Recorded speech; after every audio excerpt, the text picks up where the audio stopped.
In this segment, we're going to talk about sales techniques. Right from the start, let me say that we're not going to suggest that there is only one way to sell. There is no such thing as a fixed presentation. Out there on the selling floor, you become a lot like the improvisational actor.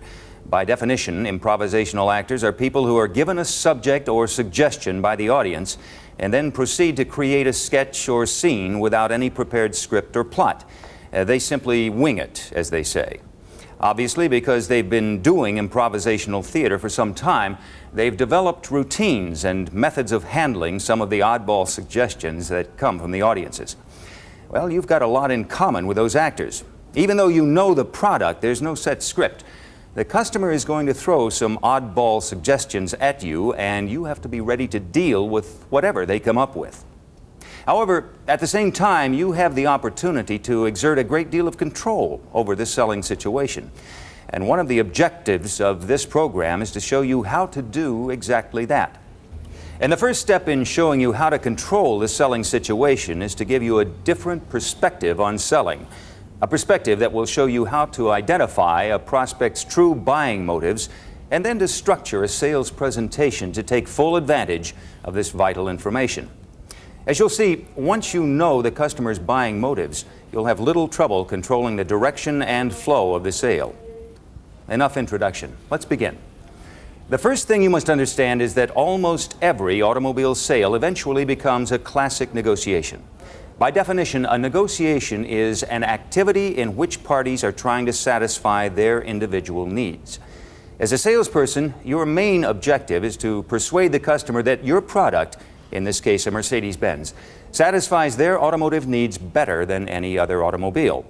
At the same time, you're trying to satisfy your need to earn a commission and turn a prospect into a source of repeat business and referrals. The best and most positive type of negotiation is what we call the win-win. In this type of negotiation, everyone leaves feeling that he or she has won. The customer has the automobile he or she wants, and you have the sale. You've both won because you both have the sense of having satisfied personal needs. Keep this definition in mind because it's fundamental to everything that follows.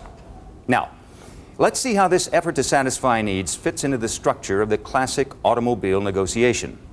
Traditionally, when we talk about an automobile sale, we're talking about a set of well-defined steps. Meet and greet, probing and qualifying, selling benefits, demonstrating, handling objections, closing, delivery, and follow-up. Let's look at each of these steps in more detail. With each prospect that walks into the showroom, you have but one chance to make a good first impression. And a lot of that first impression will be determined by your attitude, the expression on your face, and by the way you're dressed. Needless to say, a pleasant expression and a professional appearance will go a long way toward creating a positive impression. The objective of the meet-greet step is to begin the process of establishing trust. As you well know, this is an absolute must in our business. And with some customers, this may be one of the most difficult things to do. The reason is this. People who have been buying automobiles in the domestic market have been conditioned over the years to expect the worst from salespeople. Their experiences might range from salesmen who treated them with out-and-out hostility to someone who was ready to promise anything to get the sale. Because of the quality of our automobiles, the tone of our advertising, and our overall image, most people expect to be treated differently in a Mercedes-Benz dealership. They assume that the quality of the automobile is also reflected in the people. So, in general, the prospects who walk through the front door expect better treatment, and it's up to you to confirm their expectations. Now, let's assume that you've got a smile on your face and you're dressed correctly. Obviously, the ideal situation would find you walking up to the customer, introducing yourself, and immediately have the customer tell you that he's looking to replace his 3-year-old Mercedes. Occasionally, that's exactly what happens. Unfortunately, because many people approach buying an automobile as a potentially unpleasant experience, many salespeople find themselves in a dialogue that goes like this. Good morning. Good morning. My name's Donegan Smith, and welcome to Precision Motors. May I help you? No, thanks. I'm just looking. Or the conversation might go like this. Good morning. Thanks for coming in. My name is Donegan Smith. May I show you one of our automobiles? No, that's not necessary. I know what I'm looking for. I just want your best price. We offer these illustrations to underscore the importance of a greeting which causes the customer to naturally flow into a spontaneous conversation. Obviously, you want to avoid the kind of response he just heard. So, what might you say? We put that question to several Mercedes-Benz salespeople, and here's what they said. You really have the just looking response all the time. And you just keep on pursuing it. Say, well, what were you looking at? What are you thinking about? Just making the customer feel at ease. And a lot of times exchanging names does not make a customer feel at ease. Some customers will come in and they'll give you their name first. They'll walk up to you and say, hi, I'm John Jones. Sometimes I'll walk up to customers and do that. Sometimes I won't find out the customer's name for a half hour. It's whatever you feel that's going to make the customer at ease, and never have a canned opening greeting for a customer. I think that's the most important thing. Don't get in the rut. Hi, may I help you? It could be, hi, may I help you? Hi, good morning, how are you? Take a look at what he's driving outside. That's a pretty white Datsun 280Z that you're driving. How long have you had it? Anything, just to catch the customer a little bit off guard. They're always expecting, can I help you? My name is John Jones, what's your name? And I try to really pull a little bit of the reverse, get them to tell me their name. At that point, I think you're starting to control the situation a little bit better with some customers. Other customers you can't do that with. Well, first of all, I welcome them to Herb Gordon. I extend my hand, tell the people who I am, and then I ask them, what may I show you? And most of the time, rather than a customer say, well, I'm just looking, they'll tell me a particular model. Sometimes they'll be specific about if it's a 190 or a 300, or they'll tell me I'm looking for a four-door car or whatever. Once you've got the customer talking, you're ready to move on to the second step. Traditionally, when automobile people talk about probing and qualifying, they're talking about trying to determine things like which automobile the person is interested in, what kind of trade-in they have, does the spouse have to approve the purchase, is this to be a lease or purchase, and so forth. While this remains important information to uncover, none of these items represents the reason why a customer will buy your automobile over someone else's. For that reason, one of the primary objectives when you probe and qualify is to gather information concerning what the customer perceives as his needs. Obviously, if you agree that the purpose of a negotiation is to satisfy needs, then you're going to be a lot more successful if you have some idea what those needs are. Like building trust, the process of obtaining information about needs continues throughout the sale. Let me show you something. This is the seat, if you can kind of picture this as the seat that you are in, to go forward. Oh, isn't that interesting? Yeah. It's, Even I could drive this one. or at least get comfortable in it, right? Get comfortable, right. This is the first year also that the wheel is telescopic. What you're seeing and hearing is a very traditional walk around the car, in which the sales consultant points out all those things that make this automobile the finest production automobile in the world. Unfortunately, the chances are in a traditional walk-around presentation, much of what the sales consultant tells the customer are things that the particular customer doesn't want to hear. And chances are even greater that if the prospect is hearing a lot of things to which he doesn't want to listen, he's tuned out the sales consultant and is busy thinking about something else. What we'd like to do now is take a closer look at the anatomy of a sales situation. Let's start by examining the customer side of the selling equation. Why do people buy? Because of the price? Well, if you've ever sold cars, you know that price usually appears to be the main issue. However, let me suggest that while price is important, it's not the only issue that must be addressed in a sale. In fact, in many cases, it only becomes an issue after the person has determined that a particular car satisfies his needs. Unfortunately, too many salespeople believe that the price is the only thing that matters to a customer. Of course, it's a major factor, but it's not what motivates a purchase decision. As any good psychologist will tell you, people make purchase decisions based on how well that decision will satisfy a conscious or even subconscious need. The fundamental job of the salesperson in this or in any business is to make sure that the buyer understands how the product or service they offer can satisfy their needs. It follows then that the key to successful automobile selling is to develop the ability to identify a customer's needs, and then using a combination of product knowledge and selling skills to persuade the prospect that your automobile and your dealership satisfies his needs better than anyone else. Now, if you agree that the promised satisfaction of needs is what motivates someone to buy, then it stands to reason that the automobile presentation and demo drive should be focused on proving that the automobile does in fact satisfy the customer's needs. This brings us to the key question. How do you discover a customer's true buying motivation? How do you uncover what a lot of people call the hot button? You'll find the answers to these questions in Part B of Probing and Qualifying, which follows next.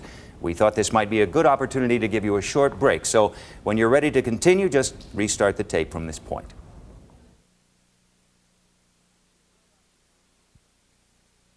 We're about to show you a technique that is designed to help you quickly and easily identify the customer's needs or hot buttons. Let's go back to the selling situation we saw earlier and see what this technique looks like in a typical sales encounter. Mr. O'Leary, you've given me a pretty good indication of your driving requirements, but let me ask you one question. What would be your number one demand or priority in a car? Dependability. Well, what do you mean by dependability? I mean a car that starts when I want it to start, a car that doesn't spend its life in a shop. No surprises. Just for my own curiosity, let me ask you, why did you pick dependability as your number one priority? Because the car I have now is not dependable. I hate it. I mean, it looks gorgeous, but I hate the car because I can't rely on it. It's not dependable. I've got to get back and forth to the office. I've got to get to the patients. And when the car is out, I'm in trouble, and I can't afford that. That's an absurdity. You spend that kind of money for a car, it's got to go when you want it to go. So I agree with that's you. my priority. In case you missed them, the sales consultant posed 3 questions to the prospects. What would be your number one demand or priority in a car? Dependability. Now, that's the first question. You can phrase it any way that feels comfortable for you. The key, however, is to get the customer to think about, maybe for the first time, what he or she really wants. What's the number one priority? What's the one thing they have to have in any automobile they buy?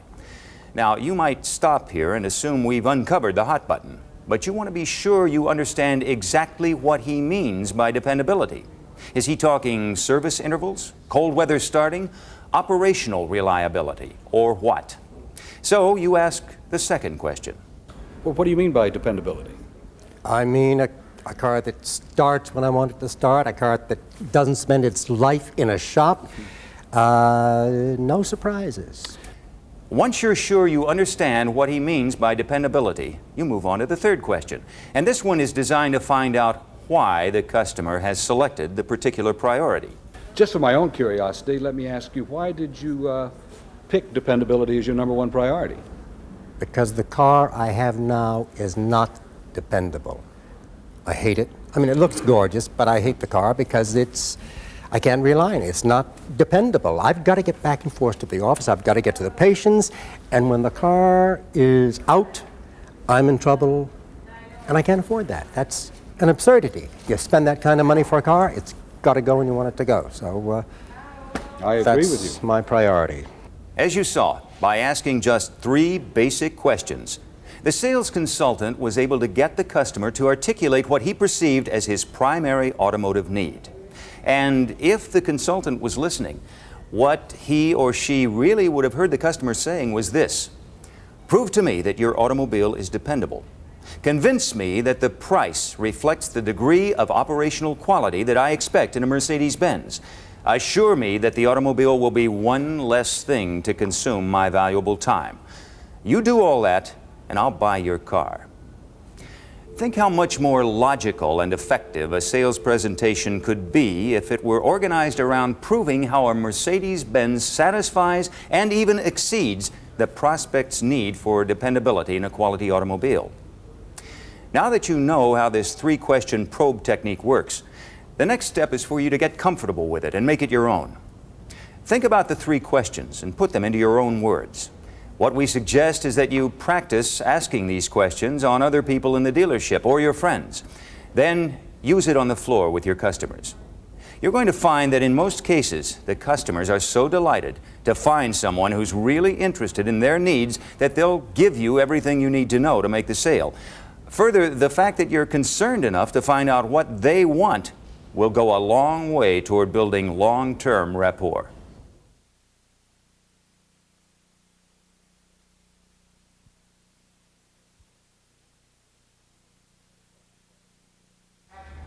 Let me pose a question. Based on what you know about the automobile business, who would you say are Mercedes-Benz main competitors?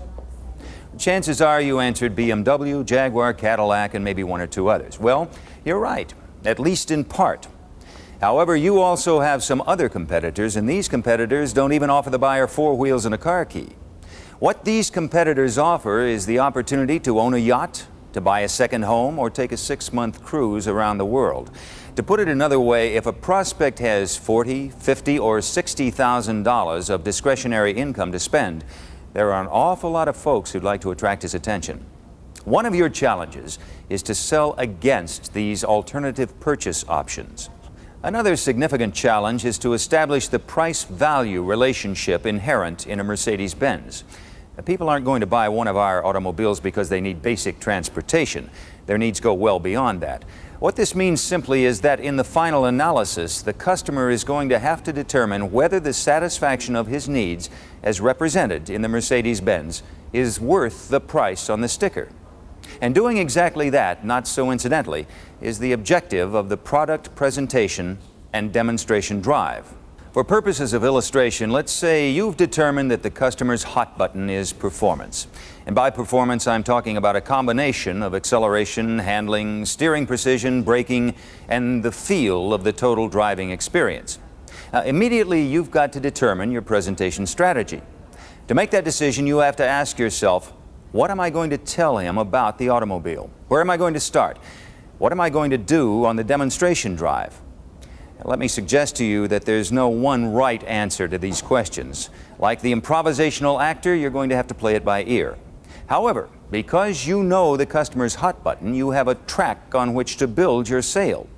Whether you start with the engine or with how the suspension impacts handling, whether you spend 5 minutes on the floor or 50, everything you talk about, every feature you present, should be tied to performance as the customer perceives it. At this point, you might be asking, what happens when he gets inside the automobile? How do I relate the interior features to performance? Well, as you learn more about each of your automobiles, this will become more evident.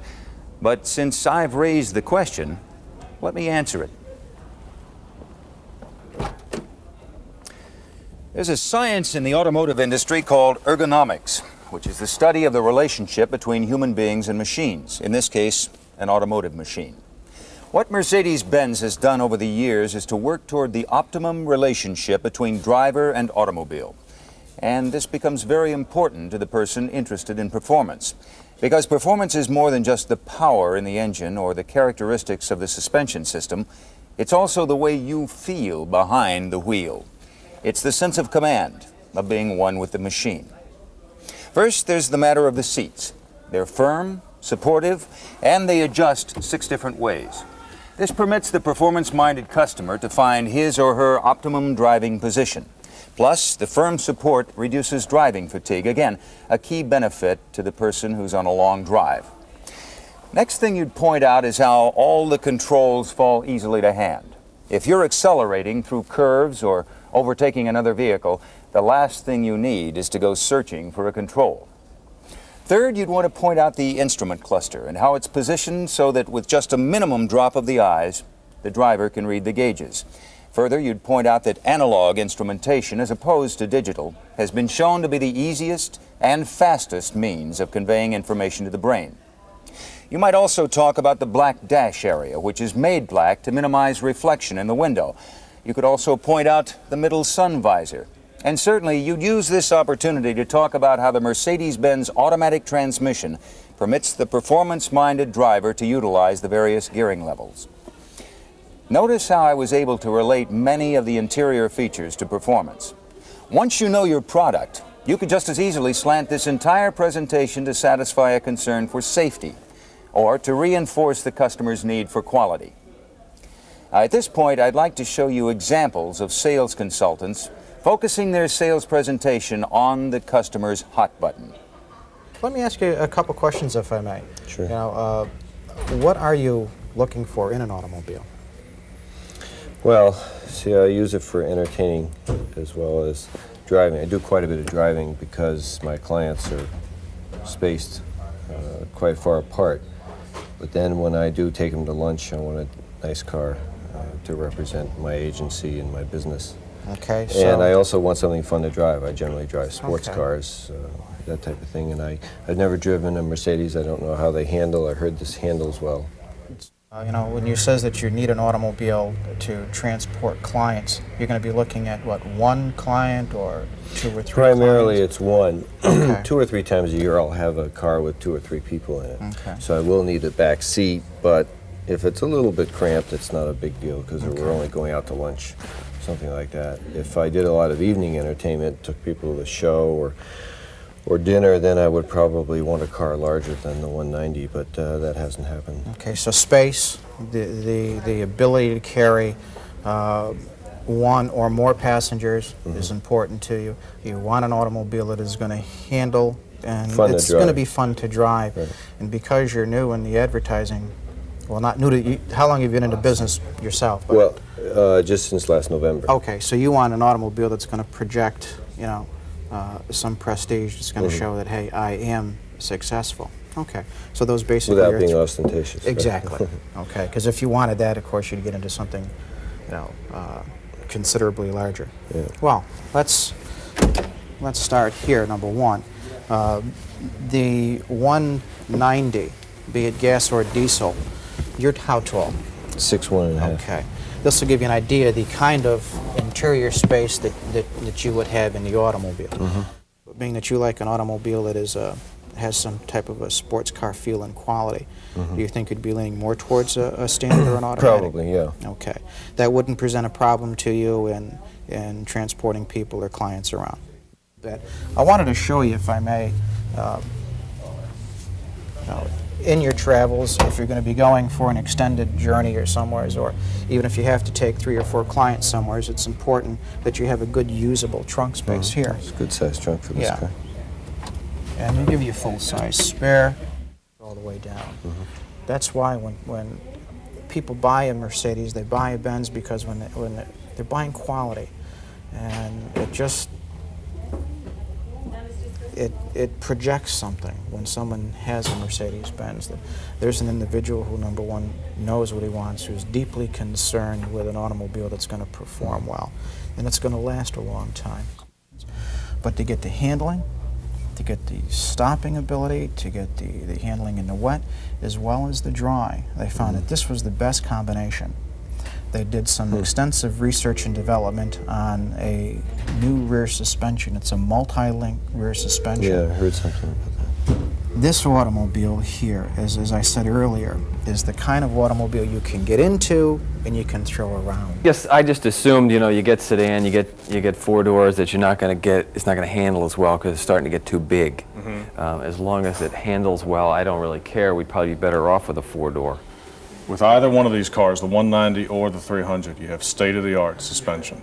In terms of handling, they're both very high performance in that regard. The 300 is going to be a considerably faster car than the 190. Everything's very functional, it's very pure, and again, it goes back to being a sports sedan. It gives you the feeling of being in command of the car.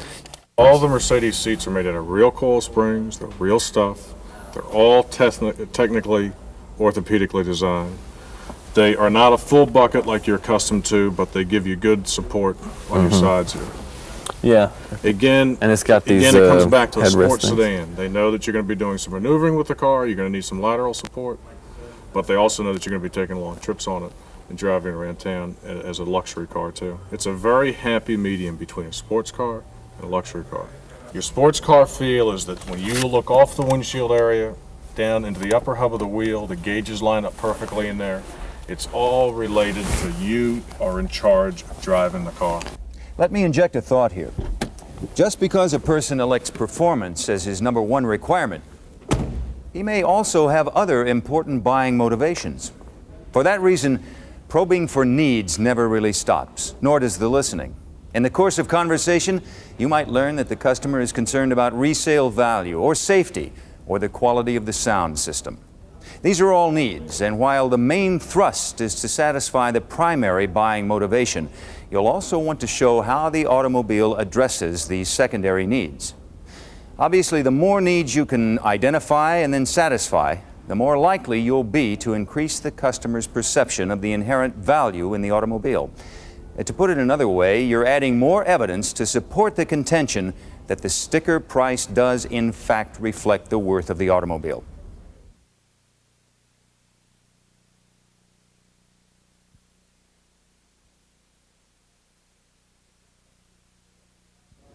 At some point during the sale, and it'll be different with each customer, your presentation track will take you from the floor to the demonstration drive. Essentially, the demo drive is an extension of the floor presentation. The major goal remains the same: to prove that the automobile satisfies the customer's needs and that its value is equal to the price. In most cases, customers are going to jump at the opportunity to drive a Mercedes. However, in some cases, moving the customer from the floor to the demo drive may present more of a challenge. The question is, how do you handle this type of situation? That's real easy. Come on, let's take a drive in this, and you just start walking. And they follow just like a puppy dog.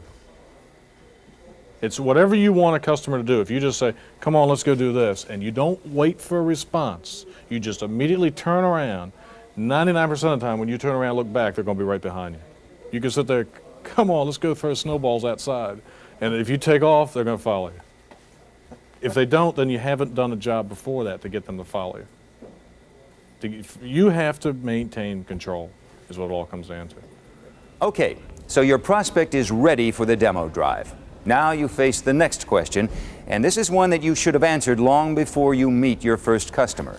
Where do you go on the demo drive? In part, the answer may be determined by your dealership location and the customer's time. However, in general, you should have 2 or 3 predetermined demo routes to choose from. Each, ideally, should lend itself to reinforcing the focus of our presentation. While no 2 demo drives are going to be the same, there are nonetheless some fundamental do's that you'll want to keep in mind.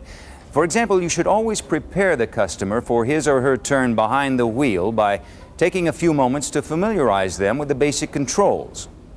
In addition, you should help the customers adjust the seating to ensure that it's set to their liking. At this point, we're going to show you several excerpts from 3 different demo rides.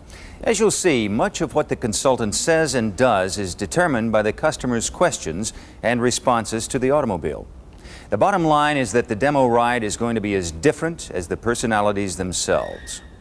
A demo ride, a lot of times I will take the wheel first and go out and do a few things, show the turning diameter, get away from traffic, turn the wheel over to the customer a few minutes later.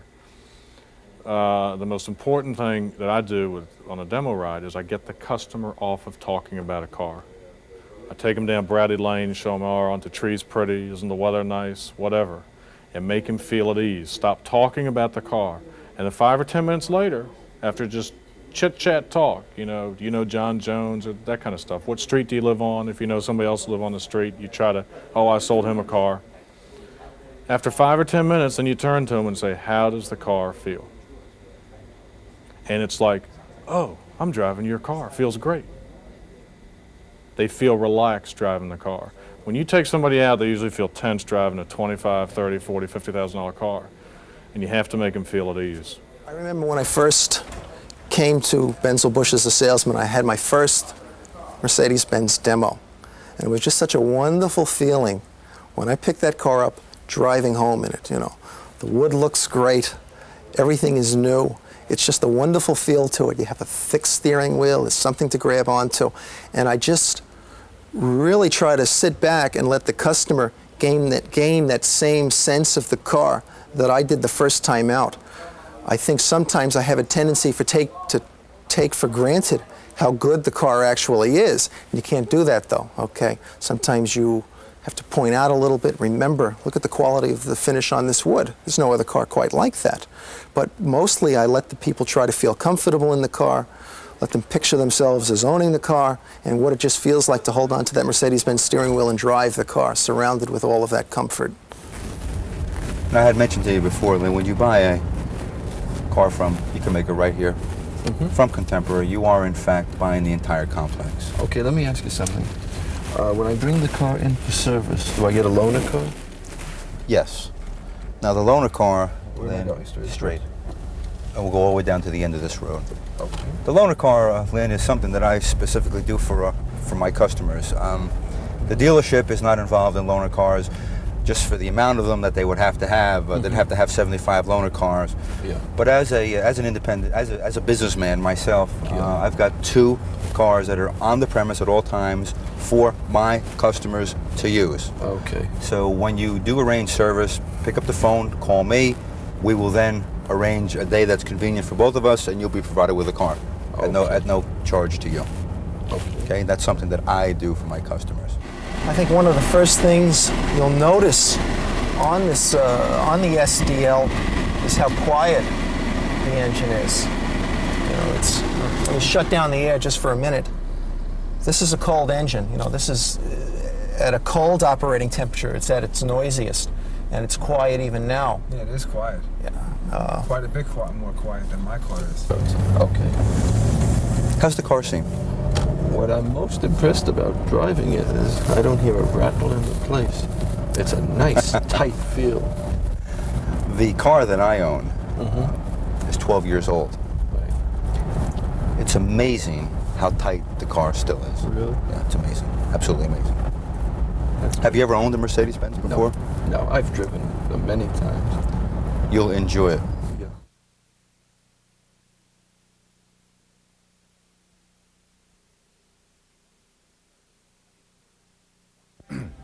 In theory, once you've uncovered the prospect's hot button, his buying motivation, and focused your sales presentation on proving that your automobile satisfies his needs, you should be able to move directly to the close. Notice I said in theory. Sometimes it works that way. However, chances are that at some point during the sale, the buyer will begin to raise objections. Usually these objections occur when you're about to get into the subject of price. You should understand that there are really 2 different categories of objections in our business. The first we call stated objections. I appreciate the small discount that you threw at me. It's still really just a little more than I wanted to spend. I am not using this as a threat or anything, but I would like you to be aware that whatever we negotiate here, I will certainly I will be shopping around at other Mercedes dealerships with, you know, I know you don't have time, but I will be doing it on my own just to see what. Is there any value? I will shop around. I mean, is there honestly any value of doing that? Are we going to save, if we're talking, we're a couple $1,000s away from what the best is that you folks can offer, can we actually, is there any value in doing it? Probably not. I just assume that they're going to be priced about the same. It's my legwork, and I am born to shop. In these cases, there's no question what the objection is. The second category is called implied objections. These are usually disguised in the form of excuses, such as, No, I like it so far. I do want to, take the brochures home and think about it. And Off the top of my head, my wife has to approve, of course. I'm still going to have to go to my accountant. Check this. I understand that. one thing we know for sure about the implied objection is that underneath the excuse is an unstated objection. More often than not, at the root of this implied objection is the price of the car.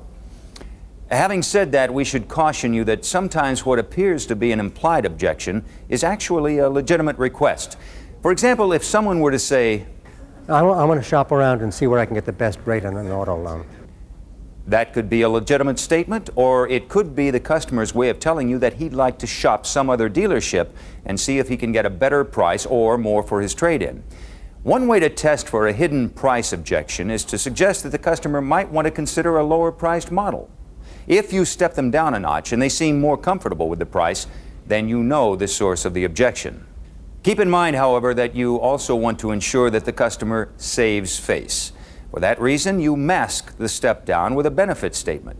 If they're, say, for instance, looking at a 420 and I feel them just backing away knowing that the price is a little bit too much for them, I'll tell them, say, you know, if you're really not comfortable with that size car, maybe I should suggest to you, you know, even considering a 300 series and go into, it costs you X number of dollars to get into that series, rather than ever embarrassing them by saying, you know, let me suggest a lesser price car to you. In this example, the step down sounds more like a concern on the part of the sales consultant that he hadn't fully exposed the customer to all the options. Possibly the best advice we can give you in dealing with customer objections is to take the statement at face value and assume that what the customer is telling you is true. At the same time, you should be listening for signals that would indicate a hidden objection. In either case, be it a stated or implied objection, your task is to answer objections and remove them as obstacles to the sale and continue the process of proving that the price is equal to the car's ability to satisfy the buyer's needs. Now, we recognize that even the best sales consultant is not going to be able to overcome every objection. Some people are going to object to the price because it's simply more than they can afford, or because they haven't as yet been convinced that the value of the car and its capacity to satisfy their needs is equal to the price. To give you some more insight into this critical aspect of selling, we've asked several Mercedes-Benz sales consultants to tell us how they deal with these two types of objections.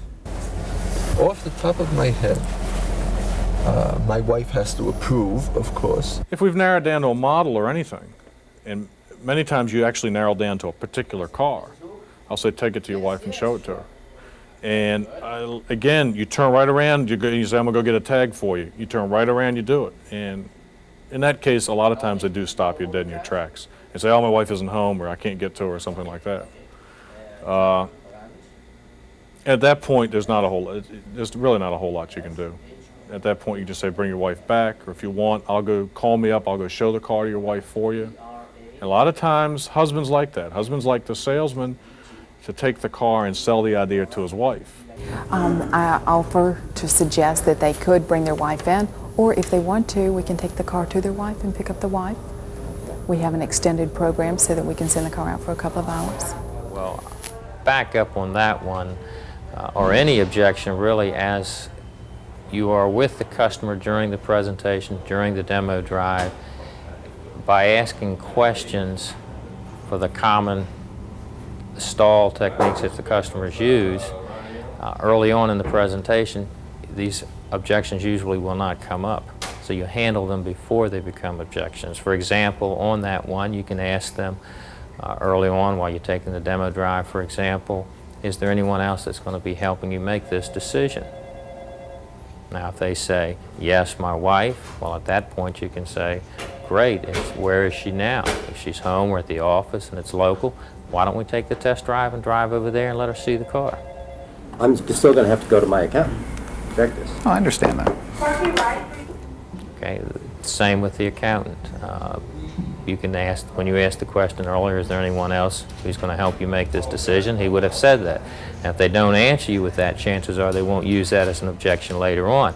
We always encourage them to do that rather than saying, well, no, let me act as your accountant. You don't want to ever give anybody the impression that you know more than their paid professional. No, I like it so far. I do want to, take the brochures home and think about it. Okay. First, I try to clarify what they're going to think about. And I start over and selling again, Was there something in particular that I missed? Was there a question that you had that maybe we could work out? And then I just start reselling until I really find out what the real hesitation is. Either I go back to step one and really ask them to take another drive in the car. Or at that point, I will volunteer. I'll sit there and say, do you have to consult your wife before you make a decision? I'll try to find out what's holding him up from making a decision. And sometimes I'll just come dead out and say, what do you have to make a decision about? Is it about this, another model, another make car, whatever? And again, you draw from that, and a lot of times I go back and start the whole presentation all over again. I will say that when we get down to this point, let us not let price be the most important thing. Let's remember that you are buying the most prestigious automobile in the world. You're also having a very large dealer backup at this dealership. Yes, I Dana? will, I am not using this as a threat or anything, but I would like you to be aware that whatever we negotiate here, I will certainly I will be shopping around at other Mercedes dealerships with, I know you don't have time, but I will be doing it on my own just to see what. Is there any value? I will shop around. I mean, is there honestly any value of doing that? Are we going to save, if we're talking we're a couple $1,000s away from what the best is that you folks can offer, can we actually, is there any value in doing it? Probably not. I just assume that they're going to be priced about the same. That you will It's my find. legwork, and I am born to shop. Sure. Well, what we always recommend is I'll encourage you to make some phone calls. If you find for any reason that we're out of line at all, just call I will us. come back. I certainly Sure. will. Because, sometimes the market will shift. We normally find that we're very competitive because we do a large volume of business here. And we also have to consider, since you do live in the district and you are coming out to our dealership, we do find that we're probably the most convenient. We have the award-winning shop in the area, and we're the only one that can boast of the award-winning shop. It means nothing to you now because what you're thinking of is your money. But when you really start thinking of service, you're going to maybe feel that even if you paid a few $100s more to do business here, it was money well spent. I would like to get something, as I say, I only live about half a mile from here, so we'd obviously like something that's easy to service, easy to deal with, but I would like to talk to, some of the other Mercedes dealers and just see. I understand completely. I mean, I don't know if each dealership, you may have they're trying to push certain cars. We're all very, very close. What it really comes down to is you live a half mile away. I've been here for 10 years. I have 3 loaner cars on the road all the time for servicing, which is free. You mean if I have to bring this car in for service, you give me another car? Yeah. As long as you give me a call 4 or 5 days ahead of time, you get another car. We meet you here at 8:30 in the morning, and then you bring it back at between 5 and 6 in the evening or even a little bit later. The last question you ask, is it the price? Yes. Is it me? Is it the dealership? Is it the product? Is it the location? Is it the price? Generally, they're going to answer no to everything except the price. And then you start all over again. Let me add some thoughts on how you can increase your chances for success in dealing with the implied objection. Oftentimes, as you heard from our salespeople, the implied objection masks the unwillingness to tell you that they want to shop for a better price or that they simply can't afford it. Assuming that you've built up some trust and rapport with the customer, you may find a question like, "Is there more information you need?" will help you uncover the real objection. How blunt you are in your probing depends on both your personality and that of the customer. The bottom line is that the only way you can deal with this situation is by encouraging the customer to open up and be candid. You've got to convey an attitude that says, "I'm here to help you drive home in the car of your choice." The closer you can get to the customer, the more you can make him feel that you're someone who will work with him, the better your chances of getting at the truth and working through the problems.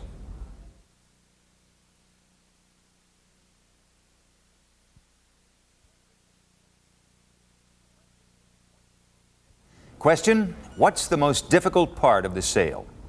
For most new sales consultants, the most difficult part of the sale is asking for the order. And the reason is simple. They don't want to suffer a turn down. They don't want to face up to the rejection. Well, we can't do much to prevent an occasional turn down. However, we can help you develop a more effective and confident approach to the process of closing the sale. In this segment, we're going to talk about when to close. Then we're going to see some examples of what we call the trial close. And finally, we're going to explore various closing techniques. When do you close? In general, it can be said that you close as soon as the prospect is in agreement that the Mercedes-Benz satisfies his needs. This can happen virtually any time during the sale. If there's one rule to keep in mind, it's this: when the customer is ready to buy, let him, even if you're in the middle of the sales presentation. Too often, salespeople keep selling when they should be closing. To put it another way, don't talk beyond the sale. This leads to the next question. How do you determine if a prospect is ready to close? Basically, there are 3 ways. First, listen for buying signals. Let the customer tell you when he or she is ready. Be alert for comments or questions that indicate the customer is ready to buy. Now this is what you're going to enjoy about this particular car, is the legroom in the back seat. if you want to have a seat in there. That is huge. Well, I wouldn't expect to sit in the back, but it'd be nice for someone Sure. to have. This is terrific. God, this is wonderful. Isn't that nice? Yeah. I've decided I want the large one. Okay. If I'm going to pay most of it, I think... You're going to pay most of it?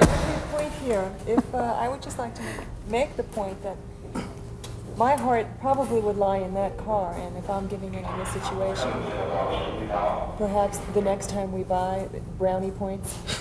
Perhaps. How about color selection? Maybe we'll let Dana choose the color. There you go. Black looks awfully nice. Black looks nice. I mean, I guess I don't have any choice in that. Right. Does it come in this kind of gray? It's automatic transmission, period. Automatic, Oh, yes. sure. Because I've always driven as a standard shift, and Right. I love it. Yes, it's automatic. Not for this in kind this of car. I know. You like this gray? I like this color with the stripes. It's called smoke silver. Smoke It is silver's. silver. It looks like it's like a silver gold. It's a silver taupe, I think. Would that come in that light silver with this light gray? I want this car. I don't want to spend this much money. A second opportunity for closing occurs after you've made the presentation and taken the demo drive. Assuming the prospect has had a positive reaction to the car, the time has come to ask for the order. The third opportunity for closing is created with trial closes. The trial close is a question or series of questions designed to probe the prospect's readiness to buy without forcing him or her to make a purchase decision. Here's how some experienced sales consultants use the trial close. Any question that you can ask that elicits a positive response. For example, you take them to the lot and you show them your inventory and you show them a particular color. Do you like this color? Yes. No. If they say no, which one do you like? My trial close is, you know, you can take it with you today. You can treat yourself to the new car today. That's my trial close. And from that, you watch for the body language and what they say. Some of them go, really? And when they say really, then you know you got a live one. Because that's like, his mind's starting to click and he's thinking, boy, maybe I really can get it today. Then you get the other guys, no, I don't want it for 6 months. That tells you something there. But that's my trial close. It's the best trial close in the world to me. Will you be trading in the 300D, or? How's the car seat? How soon did you want a car? In summary, then, the trial close is a question or questions designed to help you determine how close the prospect is to making a buying decision. It's also a means to motivate the customer into making a series of positive decisions and choices which, if they relate to the prospect's hot button, will help reinforce the buying decision. Now we come to the actual close. Ideally, if you've identified the customer's hot button, the buying motivation, and taken the time in the floor presentation and demo drive to prove that your car satisfies his needs, you have earned the right to close. As with every aspect of selling, there are any number of closing strategies and techniques. The most common technique is called a direct close. As the name suggests, this is where you candidly ask for the order. Here's an example. If I can get this price approved here, will you buy the car? Lynn, I want to be as competitive to you and the company as what the market bears on a car that is in very, very much demand. I'm prepared to sell you a 300E. Okay. At $37,000. Normally, you use the direct close when you feel confident that the customer is ready to buy and there are no obstacles standing in the way of his or her decision. The second technique is the summary close. Here, the objective is to summarize all the reasons why the car satisfies the customer's needs. In essence, what you want to say would go something like this. Mr. Customer, you told me performance is your #1 priority. Let me remind you of all the performance features in this car. And at that point, you'd summarize the key performance features. Here's an example of this technique in practice. I'd like to see in a Benz. I really would. I think that's going to do it for it. It's got the prestige that you're looking for. It's got the room that you're looking for. It's got the handling that you're looking for. Yep. Yeah, that was a super ride. It wasn't, Yeah, it's it well, wasn't it's stiff. And you know the nice part about it, it's an excellent compromise with regards to ride and handling. I mean, when we were going through the twisties down there, you get a little bit of a smile on your face, and it handled well. I could see that you were enjoying the automobile. No, I was. There was no question about And it. that's very important. That's one of the things of the three things that you're looking for. That seems to be number one. The other two are important, but perhaps not as important as you being able to go quickly with the car and enjoy the automobile. In that close, there were three key elements. First, a summary of the prospect's needs as he himself has identified them. Second, a summary of the car's benefits as they relate to and satisfy his needs. And finally, an effort to get the prospect to agree that they do satisfy his needs. After that, you ask for the order. A third closing technique is designed for the reserved, laid-back, reluctant types, the people who either can't make up their minds or seem afraid to make a decision. This is called the assumptive close. And this method is designed to force the prospect to act or make a decision by default. To put it another way, you simply proceed as though you assume the prospect wants to buy the car. What you're doing is giving him the task of stopping you if he doesn't want to go through with the purchase. Here's an example. Order's sitting right here. It comes out just like this, and you start writing. Usually if you have a husband and wife situation, you show them the price, they look at each other, you can tell they're ready to buy the car, you immediately pull it out, and you go, what name do you want it to be titled in? Boom, that's it. Let me give you several more examples of how you might set up the assumptive close. 1, begin filling in the order form. 2, if the customer is interested in leasing, offer to introduce him to the leasing manager. 3, call the sales manager and have him approve the appraisal. 4, ask the prospect to fill in some financing, leasing, or credit forms. In each instance, you will have created a positive action that has the effect of initiating the close of the sale. As you become more experienced, you're going to develop your own style of closing, and you're going to find that it varies depending on the situation and the customer. The main thing to keep in mind is to always ask for the order. Time and again, people in our business let a prospect who has been mostly sold walk away without being asked to buy. All too often, the difference between a lost prospect and a sale lies in the asking.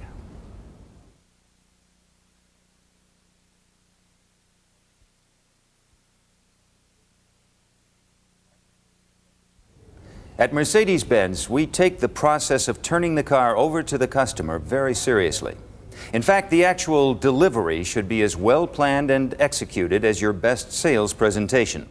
Because the fact of the matter is that a good delivery may well be your next sales presentation. Let me elaborate on that. I think it goes without saying that taking delivery of a new Mercedes-Benz is a very special moment for most customers. For you, it's a very special opportunity. Consider this. Mercedes-Benz of North America spends millions of dollars on advertising, and your dealership adds tens of thousands more. But during the delivery, you have one of the best opportunities in the world to advertise yourself. Best of all, it doesn't cost you a dime. And the payback? Well, by some estimates, every good delivery will generate 3 additional sales through referrals from the customer. For the sake of argument, let's say it generates only 1 sale. That could mean you double your sales figures every year. Those are the kinds of sales returns that no advertising campaign could hope to match. And that makes about as good a case as I can think of for putting maximum effort into the delivery. This brings us to a key question. What constitutes a good delivery? In the simplest terms, it's comprised of thorough preparation, an intelligent, professional presentation of the car, and a conscientious post-delivery follow-up. We're not going to try and give you a step-by-step primer on how to deliver cars. What we are going to do is give you an opportunity to share some of the thoughts and techniques used by other sales consultants. Let's start with the preparation or the pre-delivery phase.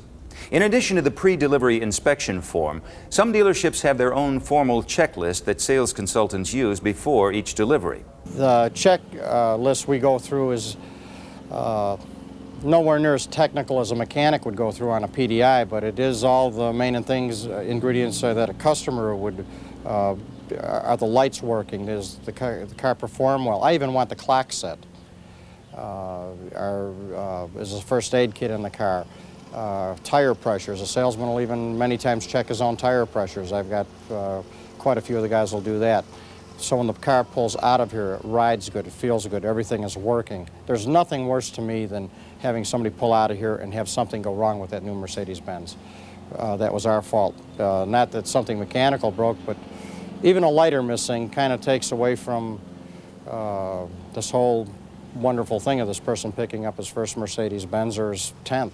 It's very important that if we've made an appointment to deliver a vehicle at 9:30 tomorrow morning, that that car is ready at 9:30 tomorrow morning.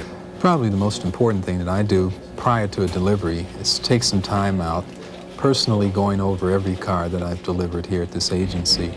I take it upon myself to get the proper lubricants to remove any spots or stains that may have been left by the detail people.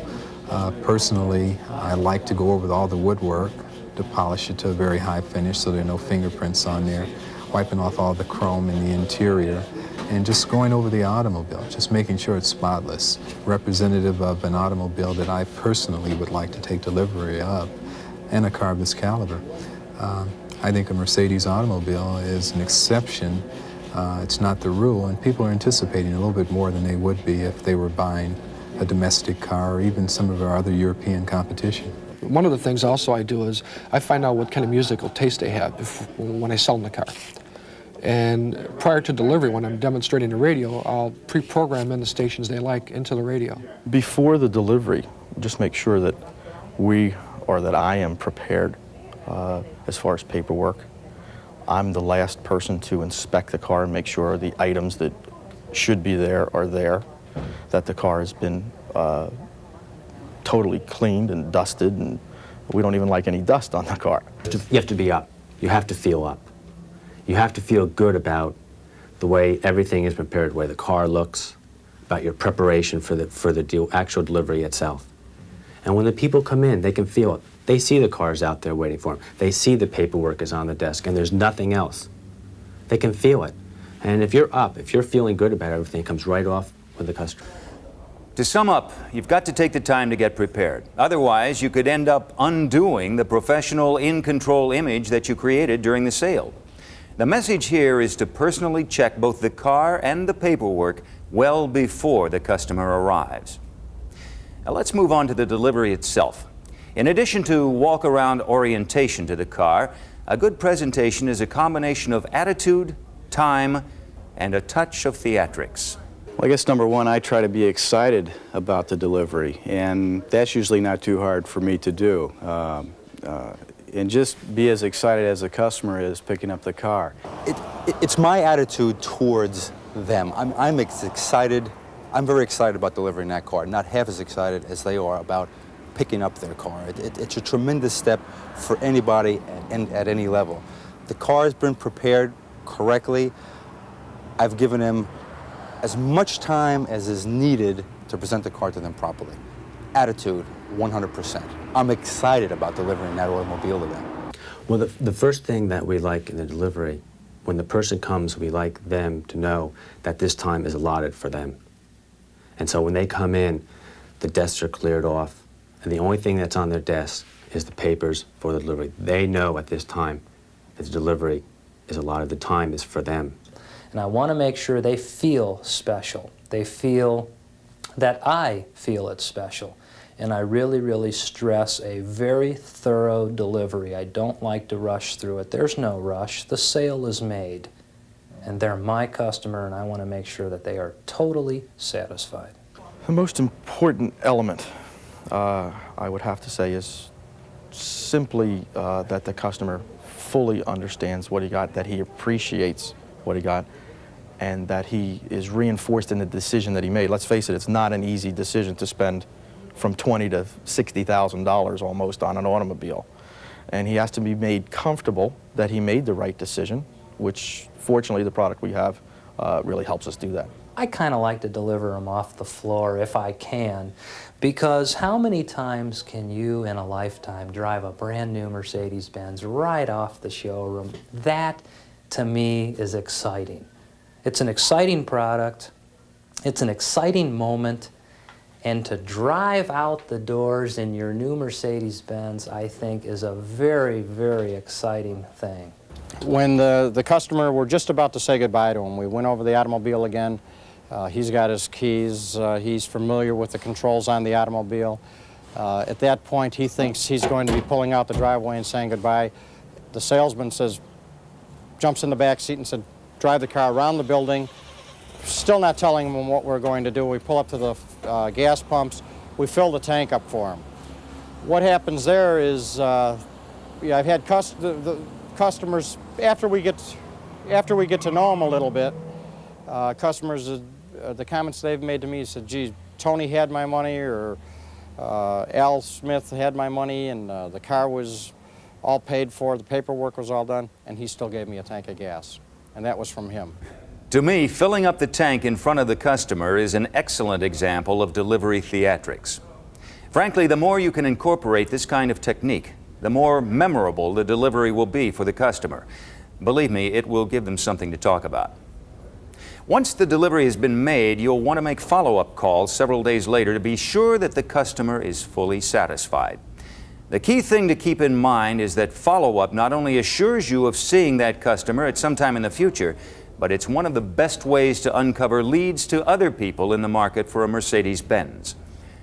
Last question. Does all this effort pay off?